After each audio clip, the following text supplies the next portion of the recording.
امجد صاحب کے ساتھ محبت کا ایک اور معاملہ بھی رہا، اور وہ یہ کہ انہوں نے محبت کو بانٹا ہی نہیں، ماشاءاللہ پایا بھی بہت ہے۔ ان کے نصف صدی پر محیط اس ادبی سفر میں اردو زبان کے چاہنے والوں نے ان پر جتنی چاہتیں نچھاور کی ہیں وہ کم لوگوں کے حصے میں آتی ہیں۔ ہماری ادبیات کی تاریخ میں کئی اصحاب علم و فضل ایسے گزرے ہیں جن کی زندگی میں ان کی نہ تفہیم ہو سکی نہ تحسین، اور کچھ تو جاتے جاتے زمانے سے بے قدری کا گلہ کر کے بھی گئے۔ اقبال نے غالباً اسی جانب اشارہ کرتے ہوئے کہا تھا، اے بسا شاعر کے بعد از مرگ زاد، چشم خود بر بس تو چشم ماں کشاد۔ مگر امجد صاحب اس خوشبخت گروہ سے ہیں جنہیں زندگی میں ہی اپنے فن کو بام عروج پر دیکھنا نصیب ہو گیا۔ شاعر کی اس عظیم شاعر کی تاثیر شعریت اور فنکار کے کمال فن کا تو خیر ایک جہان معترف ہے، مگر یہاں کریم کے کرم کا معاملہ بھی بڑا واضح ہے۔ اس سعادت بزور بازو نیز تانا بخشت خدائے بخشندہ۔ ڈاکٹر سید تقی عابدی صاحب کی خوبصورت کاوش امجد فہمی اسی سلسلہ تحسین و تفہیم کی ایک خوبصورت سنہری کڑی ہے۔ اس کتاب میں تحقیق بھی ہے، تالیف بھی ہے اور تخلیق بھی۔ کتاب کے پہلے 4 باب حمد پر ہیں۔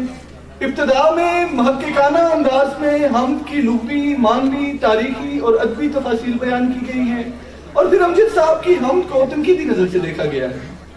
یہاں صرف باقاعدہ حمدیہ شاعری ہی نہیں، بلکہ جہاں کہیں بھی شاعر کا خدا سے کلام غزل یا نظم میں ملا ہے اسے تجزیہ کیا گیا ہے۔ یوں بھی خدا، کائنات اور انسان، اور ان تینوں کا باہمی ربط دنیا کی بڑی شاعری اور فلسفے کے ہمیشہ سے مرغوب موضوعات رہے ہیں۔ اس کے بعد ایک مضمون امجد صاحب کی نعت رسول مقبول صلی اللہ علیہ وآلہ وسلم پر، پھر ایک مضمون حضرت امام علی مقام رضی اللہ عنہ کی بارگاہ میں سلام پر شامل کیا گیا ہے، اور بعد کے مضامین میں ڈاکٹر صاحب نے امجد صاحب کی شاعری کو فنی اور فکری ہر 2 زاویوں سے دیکھا اور بہت خوبصورتی سے دکھایا ہے۔ یہ کتاب امجد فہمی مانوی خوبیوں کے ساتھ ساتھ سوری محاسن سے بھی مالا مال ہے۔ ممتاز مفتی مرحوم نے سلطان ارشد القادری کے مجلہ دستگیر کے بارے میں ایک یادگار جملہ کہا تھا، اور وہ جملہ یہ تھا کہ سلطان ارشد رسالہ نہیں چھاپتے، دلہن سجاتے ہیں۔ اگر یہی جملہ بک کارنر کے امر شاہد اور گگن شاہد صاحبان کی طباعت کتب کی توصیف میں کہا جائے تو غالباً بے جا نہ ہوگا۔ آپ کتاب نہیں چھاپتے، دلہن سجاتے ہیں۔ کتاب کی عمدہ طباعت اور بالخصوص کثیر تصاویر کی شمولیت نے کتاب کے حسن کو دوبالا کیا، اور تصاویر بھی ایسی کہ ہر ایک انگریزی مقولہ تصویر بقدر 1000 لفظ کے مصداق۔ ان تصاویر کی اشاعت سے جہاں امجد صاحب کی ذاتی اور خانگی زندگی کے کئی نقش محفوظ ہو گئے ہیں، وہیں مشاہیر علم و ادب سے ان کی وابستگی کی کئی یادیں بھی دست برد زمانہ سے معمون ہو گئی ہیں۔ مجھے ذاتی طور پر امجد صاحب کی شخصیت کے جن پہلوؤں میں بہت کشش محسوس ہوتی ہے، ان میں سے ایک یہ بھی ہے کہ انہوں نے نہ صرف گزشتہ نسل کے کئی کاملین فن کا زمانہ پایا، بلکہ ان کے ساتھ قریبی مراسم بھی رہے۔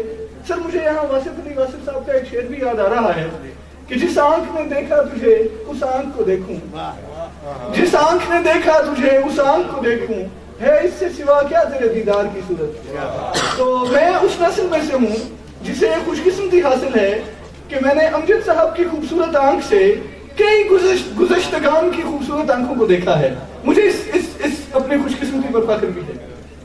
امجد صاحب جب فیض احمد ندیم قاسمی یا سید قائم وغیرہ کی گفتگو کرتے ہیں تو سننے والا ان گزشتگان کو اپنے آس پاس محسوس کرنے لگتا ہے۔ خوش قسمتی سے مجھے امجد صاحب کی محفل میں چند بار یہ سعادت نصیب ہوئی ہے۔ اکابر سے محبت اور اصاغر سے شفقت امجد صاحب کے مزاج کے 2 روشن پہلو ہیں، اور ظاہر ہے مجھ جیسوں پر ان کی شفقت ان کی خلق نوازی کی وجہ سے ہے۔